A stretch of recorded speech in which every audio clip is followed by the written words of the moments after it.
I hereby call to order this meeting of the King George County Service Authority Board of Directors. We will begin with the invocation by Ms. Cleveland, followed by the Pledge of Allegiance by Mr. Miller. Please stand as you are able.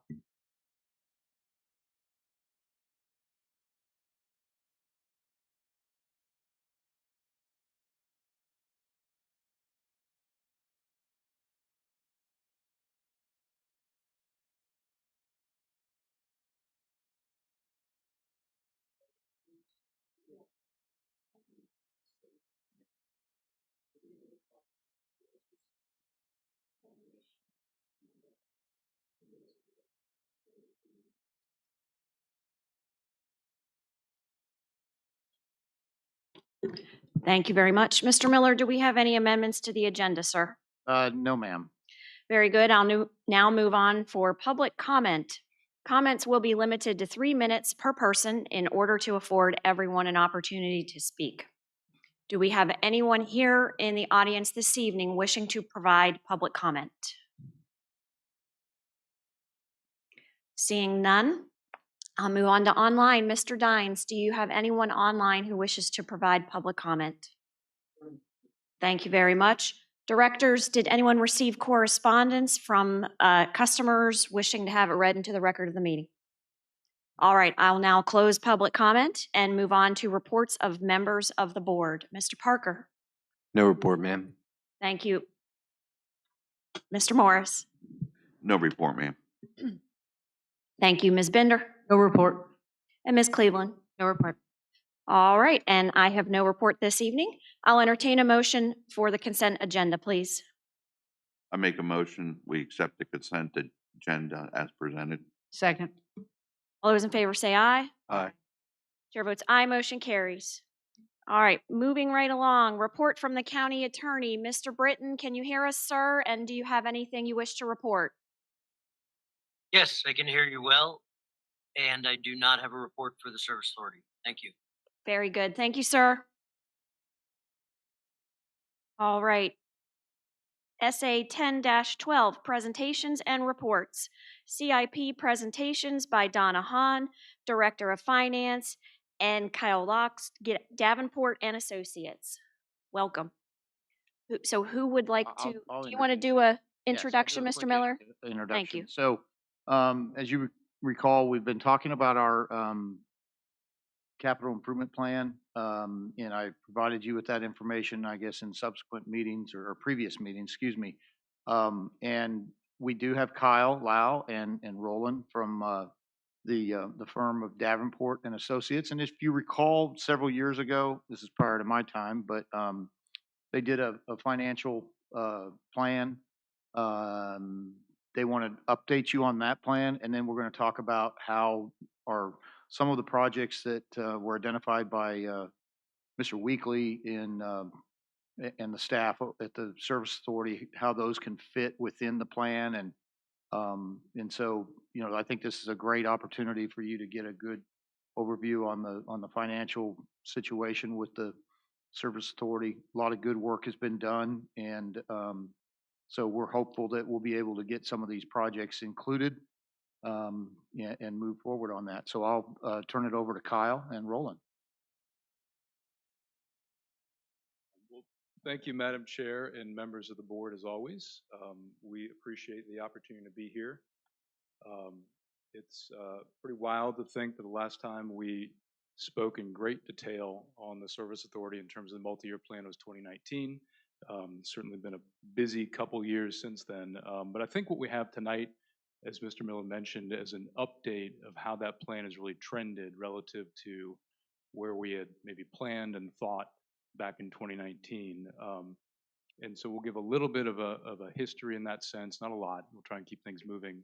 And then also give you an update on what these projections look like going forward. So I think at the outset, I think this should be relatively good news, and that the plan has been trending basically where we thought or better. And so I'll say that even before we get into it. We do have some thoughts and some things we want to watch for, though, as we go forward. So with that, again, you all know who we are, so we won't belabor that. But really, 2019 put in place this plan. Critically, three of the things we want to do with that plan was make sure that the service authority is financially resilient and self-supporting. So if you go way back, even before 2019, when Mr. Cusenberry was the county administrator, as we're kind of coming out of the last recession, the thought was, all right, the service authority is having to be supported in a material way by the general fund, and how do we make this utility become self-supporting, which means it's covering its own expenses like a business should be run, which is why we call it an enterprise fund in governmental finance. And so that really in earnest began in about 2011. It worked over that time period. And then as time evolved, the magnitude of the capital needs really changed with some consent orders, et cetera, in that 2018, 2019 time period, which led to this revised 2019 plan. So again, want to maintain the financial resilience and self-supporting nature of the service authority. Make sure, number two, we can do those needed / required capital investments, which Ms. Hahn will describe here in a couple minutes. And then thirdly, want to make sure we give a path for the ratepayers. We certainly are very cognizant of that fact, and the fact that there are lots of folks that have to basically pay for and support utility bills, and so make sure we've got a predictable plan that limits to the greatest extent possible the need to do rate increases.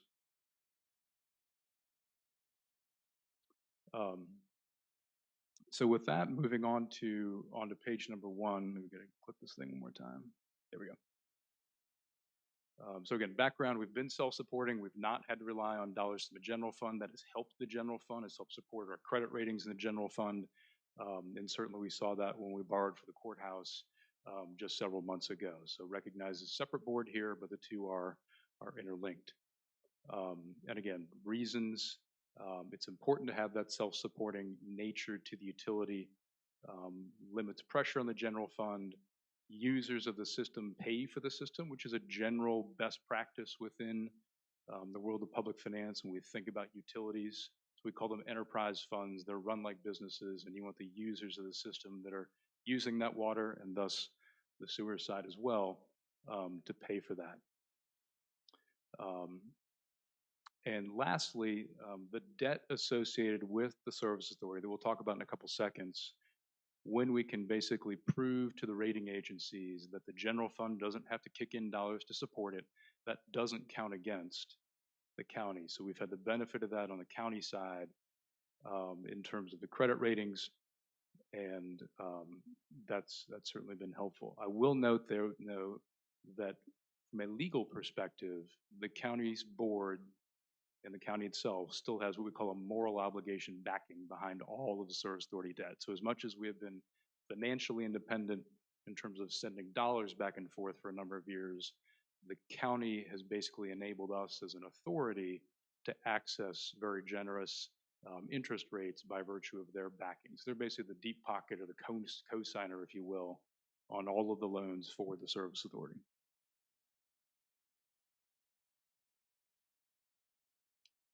So what do we want to do going forward? Our goal tonight, without being too long, is really to give you an update on that multi-year plan and keep an eye towards making sure we continue to be self-supporting.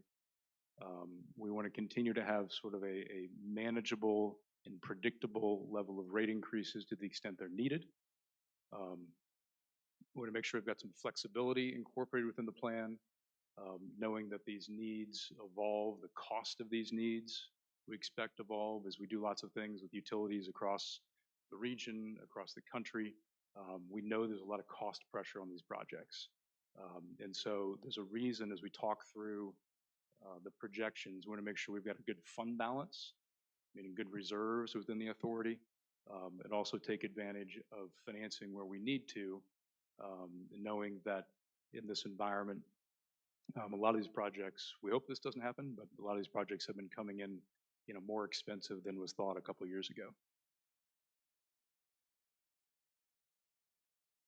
We'll give you just a couple pages on history here. So this is basically the service authority's financials, meaning revenues versus expenditures back to 2014. And if this little pointer here works, what you see is in 2014, 2015, the revenues are in this line here. So anytime the revenues are above the bar, we're generating more revenue than we are expenses. And so 14, 15, we're to the positive, not by a lot, but generally break even. And then we have this little run here, 16, 17, 18, and into 19, where we're really, in fairness, not able to cover our needs on an annual basis, which really culminated in 2019 with about $500,000, whereby the revenues we were generating as an authority weren't covering our expenses. Now, we had reserves to help support some of that, and a lot of that, as we understand it, not that we run the system, was based upon the need to make investments for regulatory compliance reasons. But that's kind of the situation we found ourselves in that 2018, 2019 time period. So you fast forward to 2020, and what you see here is a very marked difference in terms of what that graph looks like. And that's really the first full year this updated plan went into effect. And so we may give a second there for the new hardware to disappear. But behind door number one, what we see is in 2020, again, that first year, we've got about $1.4 million greater revenues than we do expenditures. And so it's a very good situation. It's giving us some of that financial flexibility. I will say that a portion of that is due to new connections coming in quicker than expected. So there's a portion of that that's not necessarily recurring dollars, because those new connections, which we'll talk about going forward, they're unpredictable. They're based upon folks coming in and building new homes. But it just so happens that they came in quicker than was projected back in 2019. And so for the short run, that's been a nice positive for us. That's led to, back there, in terms of our reserves, our cash and equivalents, as we call it in a utility system, which are critically important to, again, making sure we can be financially self-sufficient. We had a nice little pop there in 2015, but then it was really kind of a fairly steady and market decline in terms of the level of cash and reserves we had as a contingency against surprises and cost overruns, et cetera, et cetera. So as part of what we did in 2019 is to say, let's make sure we are able to maintain and or build some additional reserves for the utility. And so that's what you see in that first year there in 2020. We go from about 3 million up to about 4.5 million.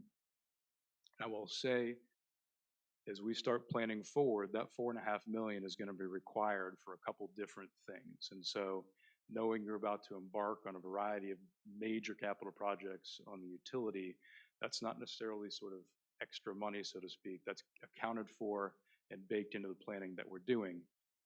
But we are starting from a stronger position than we thought back in 2019. Clicker to go here.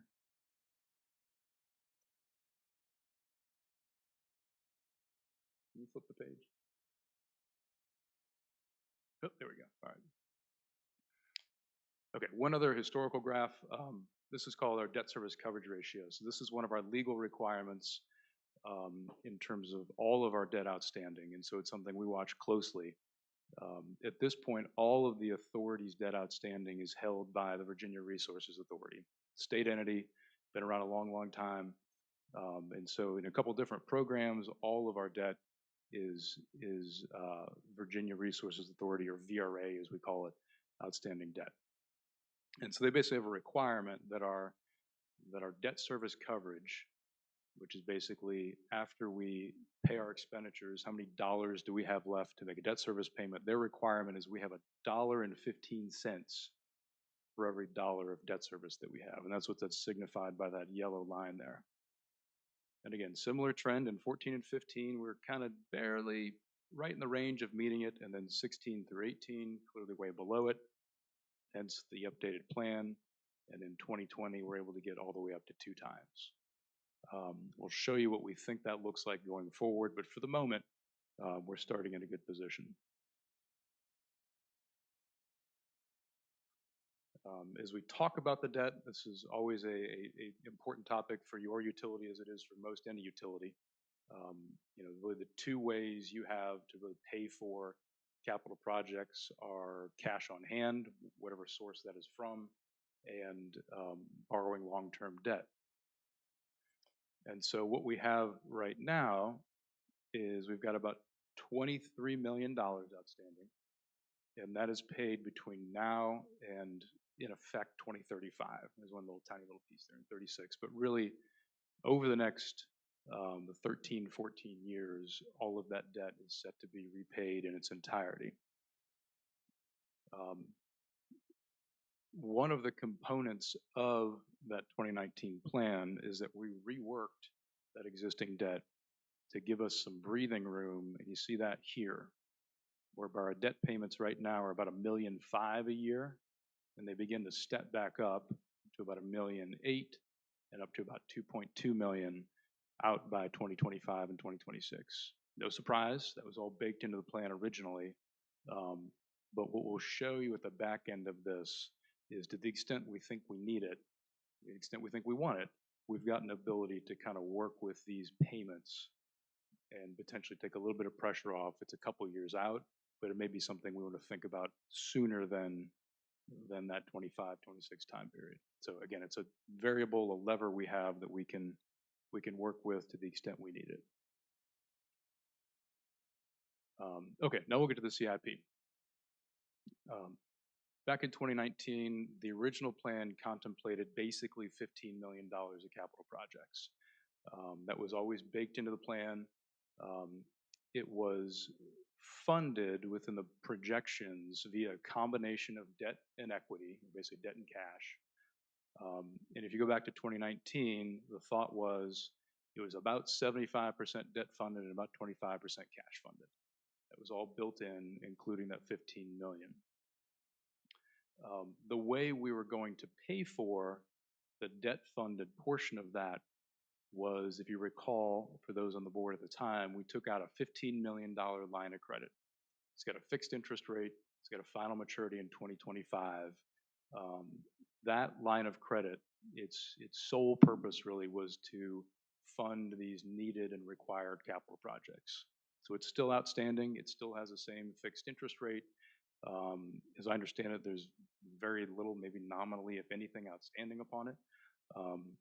And so as you go forward and you're talking about all these various capital projects, you continue to have that as your primary funding tool for funding these major projects that you're going to have to do. And importantly, paying the debt service on that in the short run and over the longer time period is already built into everything that we've run. So it's not as though this is somehow extra on top of anything. This is already baked into the projections on purpose. Now, as we move forward to the earlier commentary, that $15 million, at least in the numbers we've been given, is now probably in the $18 to $19 million range. We'll show you the specific numbers we've been given on the next page. So all the things you'll see going forward, we've updated that $15 million series of projects with basically 18 to 19 million using round numbers. We'll show you what that is.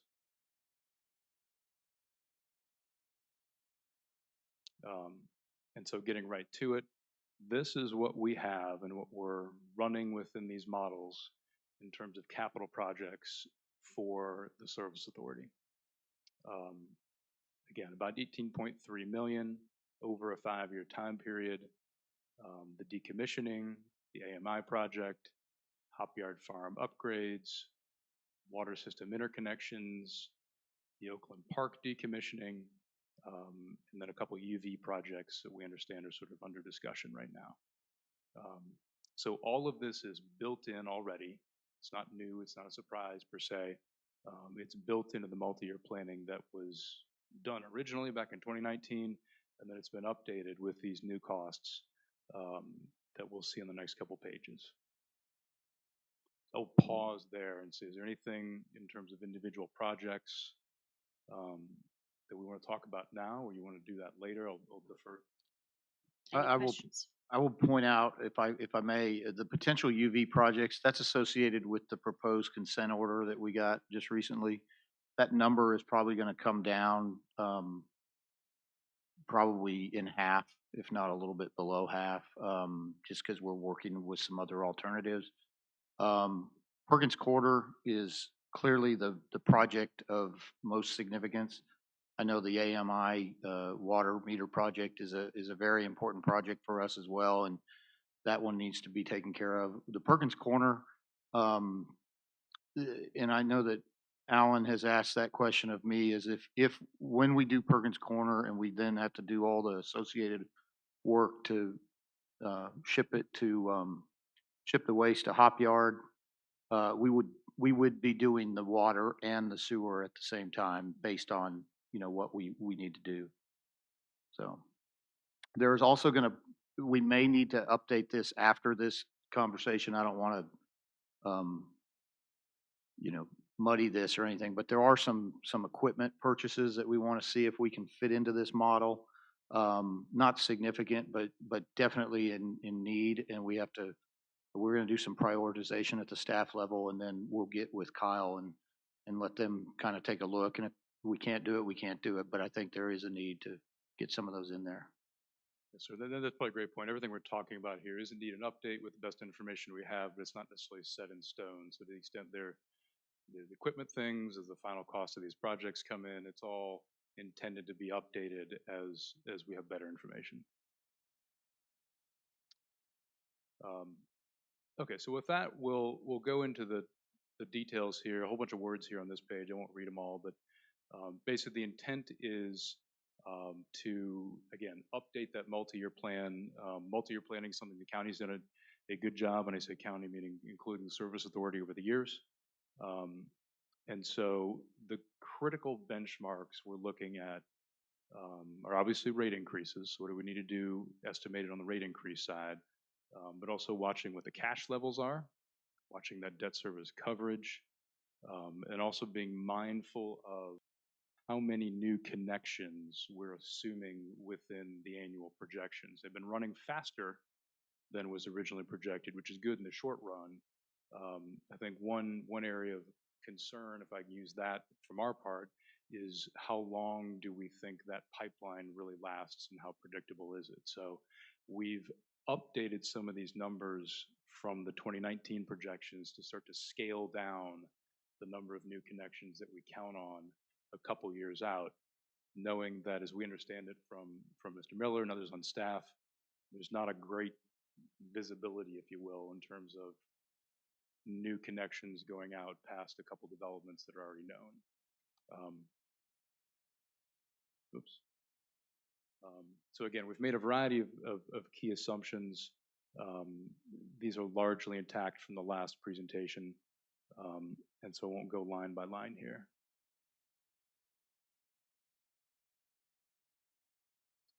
Okay, again, we want to make sure we're meeting debt service coverage of about 1.15 times, if not more, and then maintain at least $3 million in cash and equivalents. And really, we'd like to see a higher number, but we realize there's a variety of pressures here. And so we think for the short run, if we can keep in around that $3 million range, knowing we're at 4.5, but as we start to spend on these capital projects, we expect that 4.5 million will get spent down.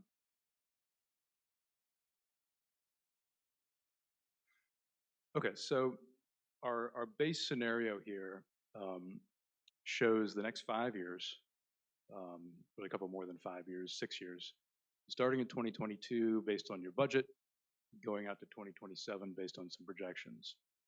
And again, similar to those historical graphs, the revenues are up here in this line. The expenditures are down here in the bars, including the debt service. And what we see for the short run is that if these new connections continue to come in at 50 a year, or the equivalent of 50 new connections a year, meaning new houses. So if something of a commercial nature came in, that usually is more than a single house, but we equate it to an individual residential connection. If we're able to achieve 50 new connections and all these other assumptions hold over the next 4 years, we look like we have sufficient cash flow, given all these other assumptions we've talked about, to do what we need to do and to meet the coverage requirements. Where we start to have some concerns is where we get on into 2025 and 6 and 7, where we start to have some of the existing debt service goes back up, And then we're also beginning to pay for some of these new capital projects as they become arguably more expensive. We circled this in red on purpose because we start to get thin and really underwater per se in terms of those ratios when we get out in 26 and 27. This page just shows you with numbers what the prior page was showing you in a graph. And so you can see, I'll point you to this line here, new connections we're projecting and counting on 50 and 50 and 50, and then we start to ramp it down 30, 15, 15. And you can see the corresponding coverage ratio down here. Looks pretty solid for a couple of years at 160, and then we start to decline very, very quickly.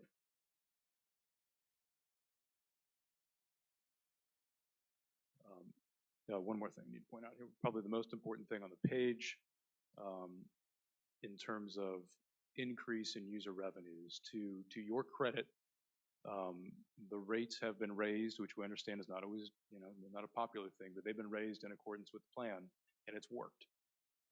And so what we're showing here in terms of rate increases is exactly the same things we were talking about back in 2019. So we've not adjusted any of that.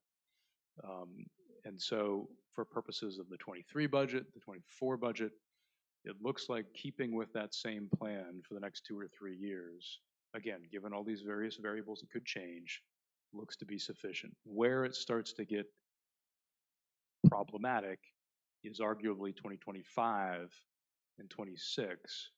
We didn't show this on the page, but if you were to keep all these variables the same and boost our coverage up, we'd need rate increases in the 7.5% range, which we know we want to avoid, to the greatest extent possible. So our key observations here, the 2019 plan, as we've called it, is working. Connections have come in faster, and so that's been helpful. Again, we've got our eye on this growth projection. And any input, obviously, it's not for us to tell you what to assume in terms of new connections. You know better than us in terms of what you see on the horizon with new development. But for the moment, given the information we have, we've started to ramp that down in a couple of years. The last thing I'll point out, and I mentioned this at the outset, we do have an ability as we watch these projections to think about reworking the debt service.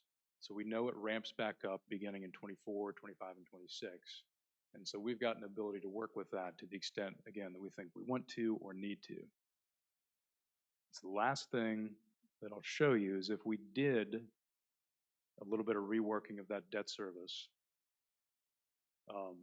this kind of cuts straight to the graph. What we did to get here is we took about $9 million of our $24 million, reworked it, we pushed it out a little bit, took advantage of the fact that rates are low right now, and that got us to a point where we were meeting the coverage ratios in 25, 26, and 27 without having to do anything more on rates than what has already been contemplated. So we've got that lever, and we would suggest that as we continue to watch this, and as you continue going through your capital budget process and understand what these costs really are, we have that out there as a variable we can work with. This slide just shows all the same numbers behind that, which I think really gets to, for our purposes, next steps, and I'll turn it over to Mr. Miller or Donna, but really thinking about over the balance of this year, we can refine any of these things as you know more in terms of the costs. We can update these numbers, always available to do that, really with the intent of, as you really roll into the 23 budget, which will be here quickly, the planning process, maybe even have like a further refined update of this. So with that, I'm happy to stop, answer any questions that you may have, any other comments, anything I've missed. Happy to answer anything. Thank you, sir. Questions? No questions, ma'am. Mr. Morris? Ms. Bender? No. Ms. Cleveland? I have a question. I don't can answer or not, but there is some grants available that are, it was just signed into, I guess, the infrastructure bill. is that something that we could be considered for, or is that a question for you? Yes and no, meaning there absolutely are grants out there, and I think the hopeful side of it says with all of these various infrastructure bills and the ARPA dollars, et cetera, um, there we would expect to be some dollars for utility into the future, and so um, while it's not necessarily our world per se in terms of applying for those, we're very much sort of aware of them. Um, the hopeful side of me says there should be some grants out there for you. We haven't counted on any in these numbers, and if you're able to achieve some of those grants, it'll just help these numbers be a little bit better. So we then take it upon ourselves to apply for the grants, and then you would fit that into your numbers when we get the grants. Yeah, generally speaking, that's Okay. right. Yep. And I can add, I mean, you can utilize, staff, and we can certainly do those things. No, in the case of the infrastructure bill, obviously it's kind of stalled right now. But that's something that we will go to work once, if it gets passed. Um, we'll look and see what options there are. The other thing is that we have engineering, consultants, Draper Aiden, Wiley Wilson, and they're very capable. And in fact, tomorrow, Travis and I are having a meeting with the representative from Draper Aiden to talk about projects and an update on the water side. So yeah, there's opportunities that we could do to, if we want to engage somebody to help find us some grants. But we definitely keep our eyes and ears open for it. I do have an announcement, I'll let the chair announce that when when we have an opportunity. There's some good information. And Ms. Cleveland, I can tell you, because I was the county grant writer, I'm on the governor's website almost every week, just checking to see what, with the state set aside from ARPA, whether he has started, like last week, they rolled out Virginia Tourism Corporation's set aside. So they're slowly on the state side starting to roll out the state bundle of funding that wasn't distributed directly to the localities. I'm hoping we're gonna start to see more of that. We'll have to see, but yeah, we've got a lot of eyes out there looking for this kind of stuff. Yep. Did you have any other questions, Ms. Cleveland? Okay. So Kyle, I had a question. So what you just said towards the end on page 17, so restructuring the next planned increase in debt service could reduce the need for additional user rate increases. Is that because on page 11, I know you didn't read every word of the wordy slides, but I did as you were going along, and I put a bunch of stars next to the last bullet point.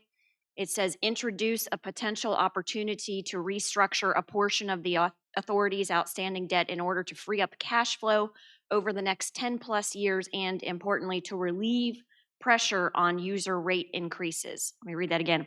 To relieve pressure on user rate increases. Is that what you were talking about with Exactly what we're you just talking went over? Yep. That's all the same concept, and I appreciate it. All intertwined there in terms of we've got that ability, and I think we would suggest as you get some more visibility in terms of capital costs and also any other knowledge on growth. Those to us are probably, you've got a lot of different variables, but those are the two biggies right now. We've got about $18-19 million built in here. Is that really what this stuff is going to cost? And then what do we really think our future looks like in terms of new connections? Those are probably your two biggest drivers outside of the debt service and the user rates that could move those things around. Thank you. Any other questions?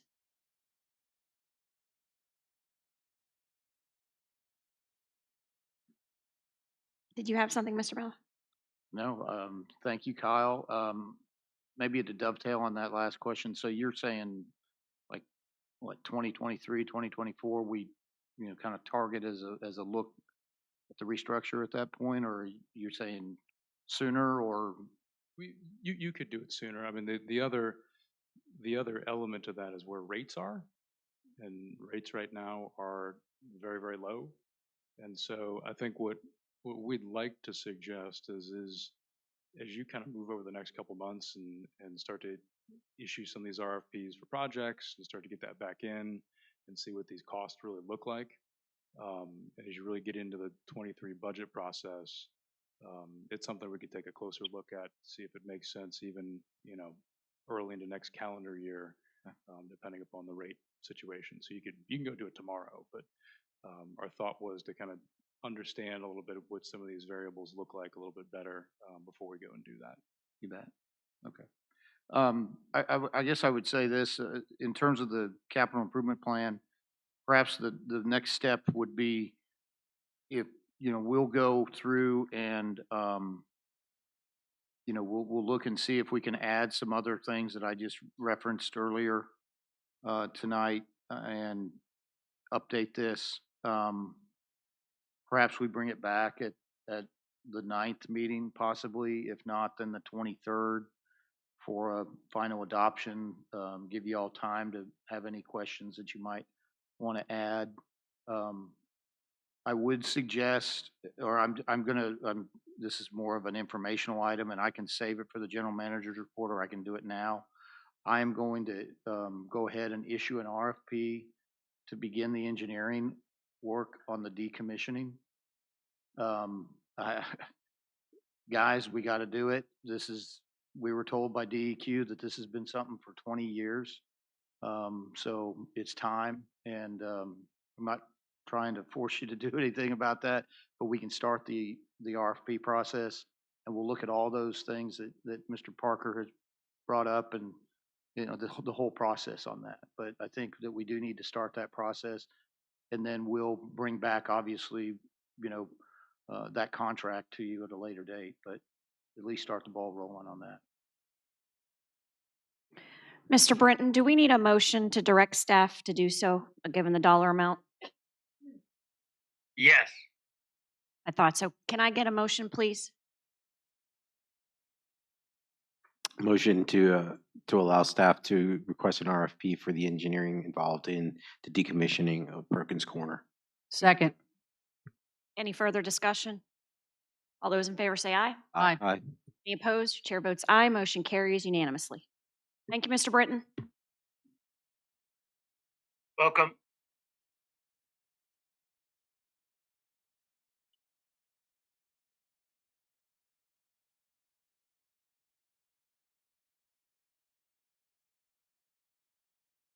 All right, we ready to move on then?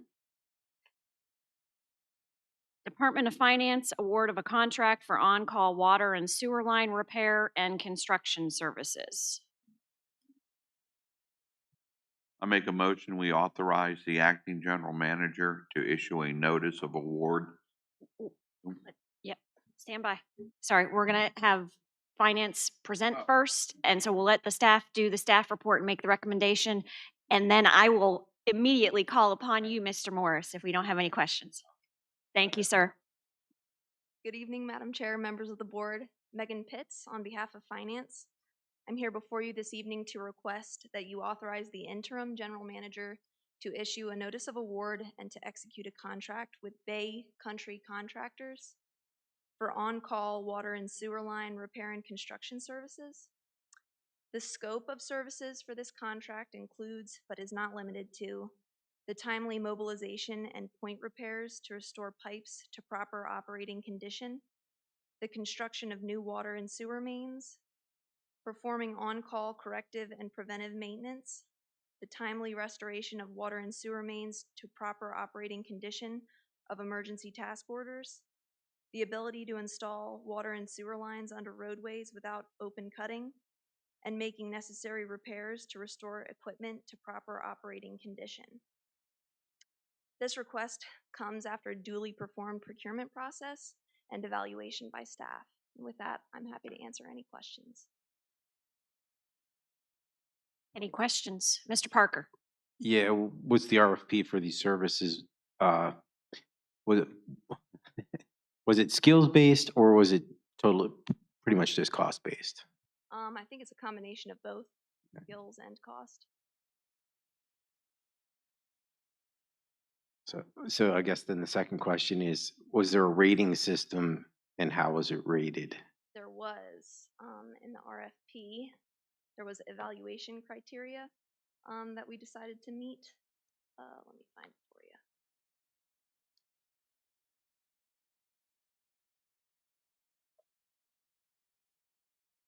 Okay.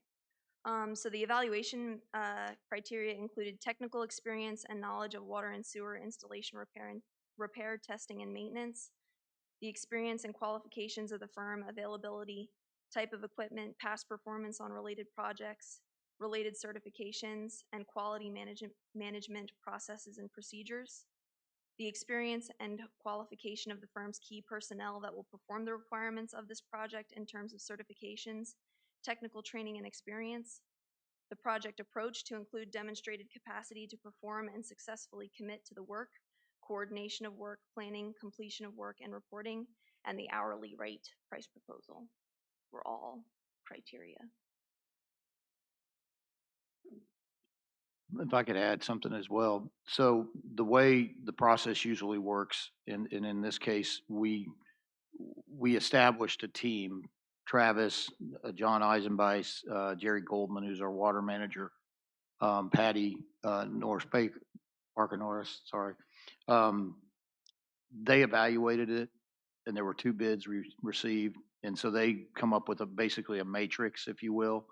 And I don't, you have the data, Megan, in terms of, what the average score was for each bidder. And Donna, are we able to share that, or is that? I mean, if we can, then we can't. We can give it to them later in another format. But that's the process. Who was the secondary bidder? Secondary bidder was Atrium Construction. So, okay. I'm just asking because I know these contractors pretty well. So that I'm just about trying to evaluate them. Have they worked for King George before? I believe Bay Country had a project not specifically for King George County, but they were working in King George County. And I believe Atrium has done quite a bit of work for the county. And excuse me, though, I think I need to amend what I said. Atrium was not considered the secondary, correct? Correct. Yeah. So if we're gonna get a secondary, we're gonna rebid and open it up as a secondary contract. No, I was just seeing, I wanted to see, you said there was 2 bidders. I wanted to know who the second They bidder were the was. second bidder, but it was exclusively awarded, or what we're recommending it be awarded based on the evaluation of the team that evaluated and the bids received, that it would go to Bay Country. Then we will restart the process on looking at a secondary, because you do need to have a secondary, obviously, because there are times when they can't make it. So that process we're gonna start.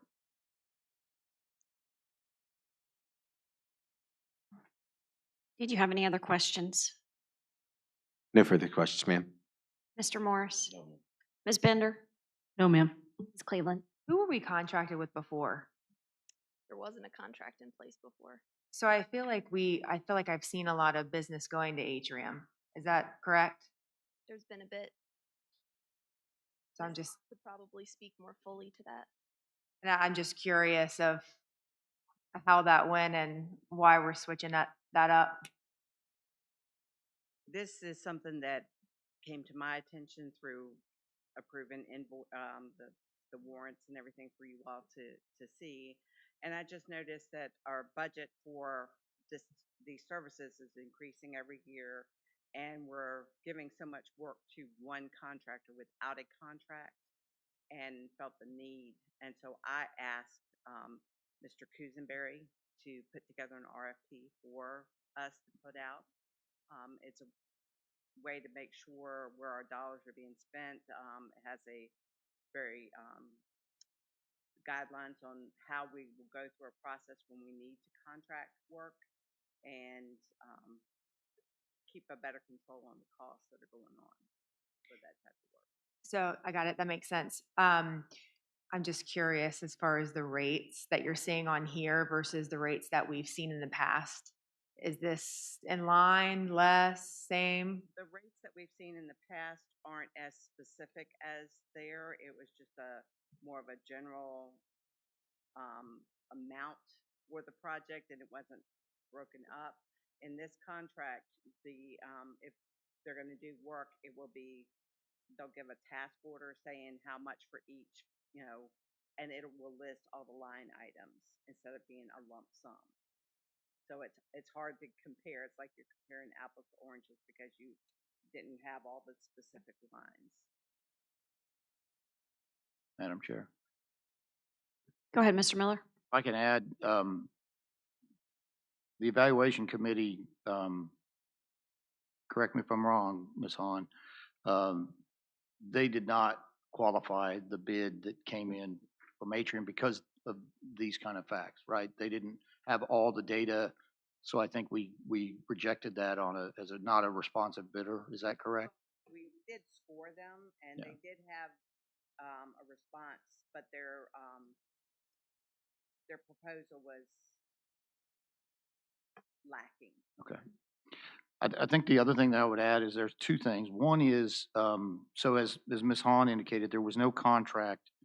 And one thing that we're trying to get accomplished is the better use of our personnel to respond to these kind of on-call things or situations that happen. I do believe that Mr. Weekly was working towards this direction. But unfortunately, he wasn't able to get this accomplished before he left. So I do think that was the goal. And it's not to, at all besmirch anybody's good name or anything like that. I think that this is the responsible process to get a contract in place for this on-call services so that we can get a better control of those expenses that are going out the door and quite frankly, significant.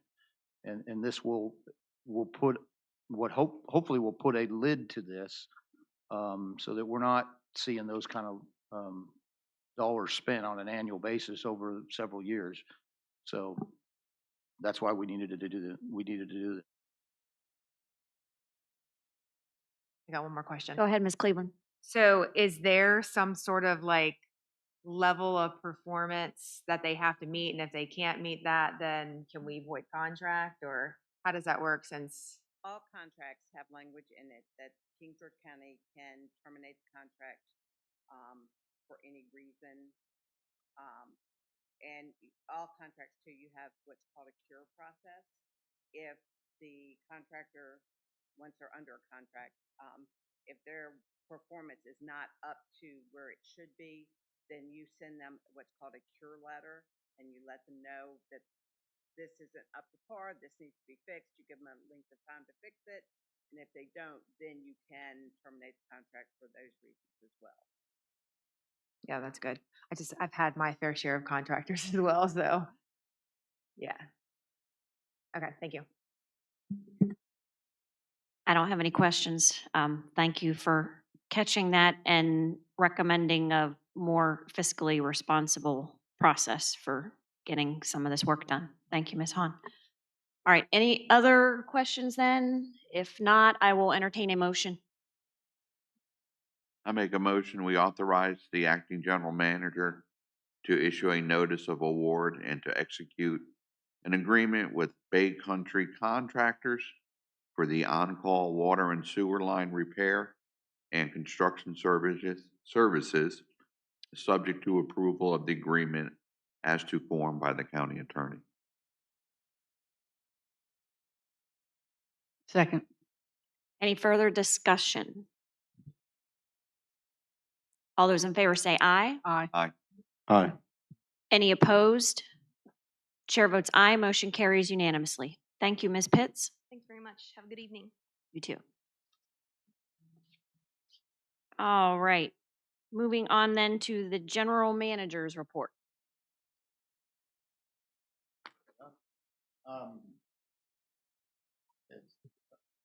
Who was there? Okay. So last week, Thursday, and I believe on Friday or it was Monday, yesterday, the Bay Corp folks, which is our workers' comp, came and did a safety audit. Had a meeting with the gentleman that did it. You would help if I had it turned on. So we will be getting a written report here soon. I will tell you that there are a lot of issues, glaring issues, concerns, and we're going to get those addressed. I will share that as soon as I get it. I'm also going to be bringing in our fire and rescue team to look at some things. And then we will be working with Bay Corp to help us with training.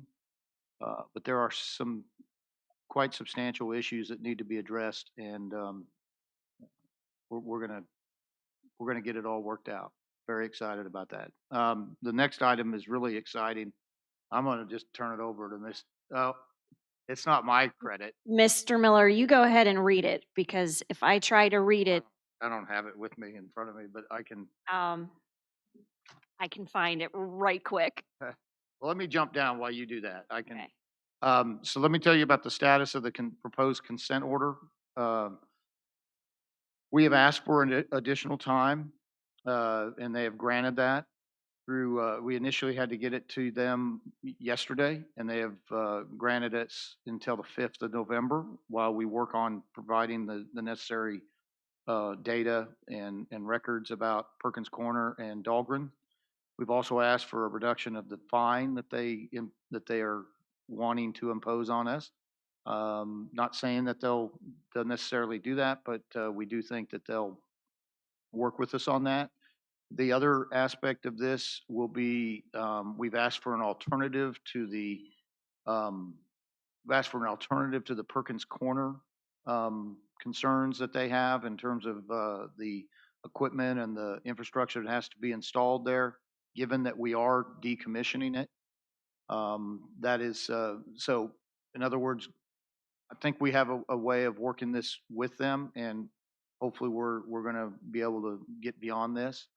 The other thing I would point out is on there, wastewater treatment managers. So as you know, we couldn't get anybody on the outside, so we've offered it to our internal candidates, and there will be interviews coming up here soon with I guess they're our highest level operators.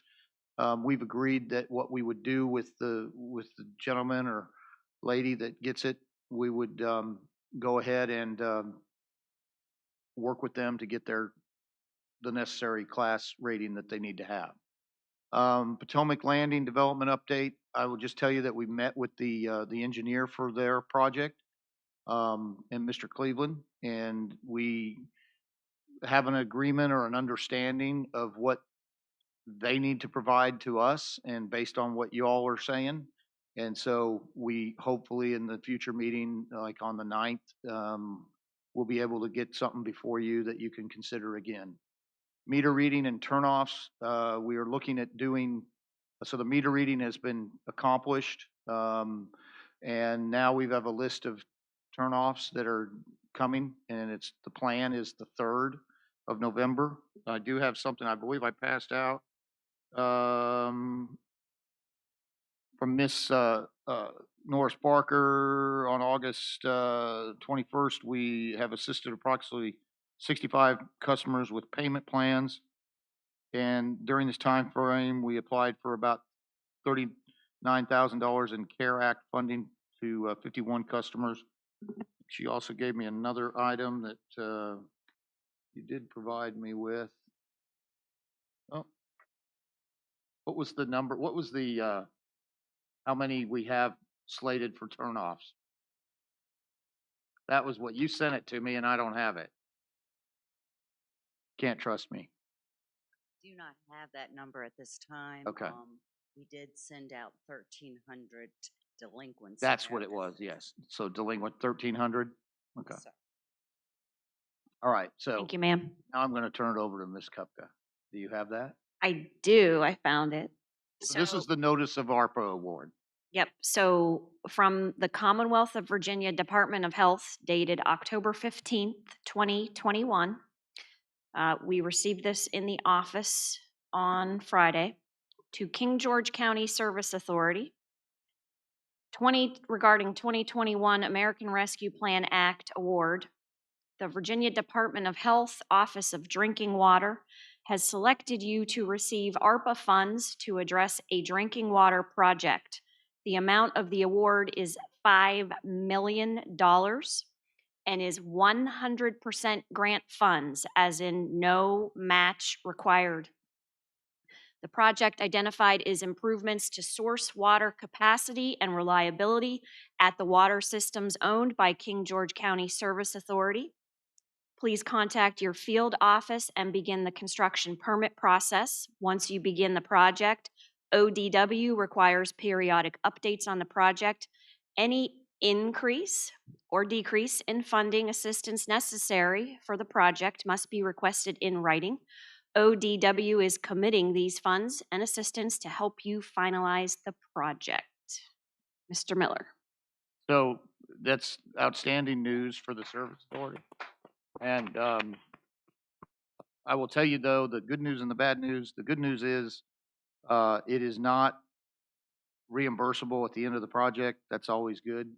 But the bad news is that it'll be on a cost incurred basis. So we'll have to obviously incur costs and then get reimbursement as we go along. And they're not going to dump $5 million in your bank account, unfortunately. That would be nice. But Travis and I are going to sit down with the folks from Draper Aiden and talk about the projects. But, this is the kind of project that could really jumpstart some surface water needs that we have and start the process. It is for the 2022-2023 fiscal year, so it would be available July 1.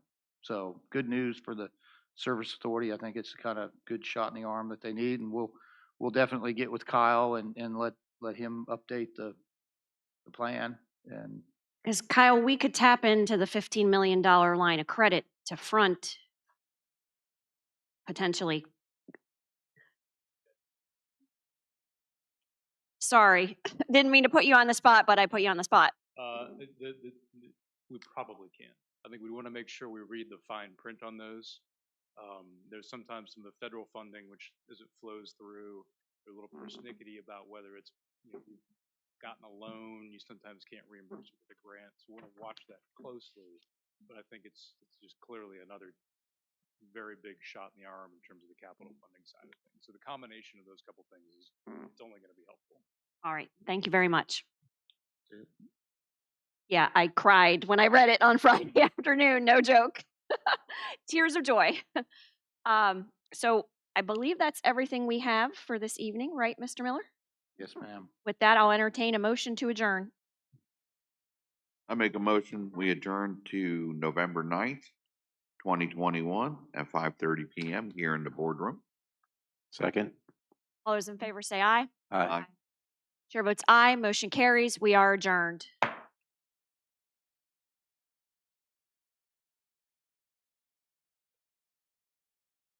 And folks, we're going to take about a 5-minute break before we start the Board of Supervisors meeting.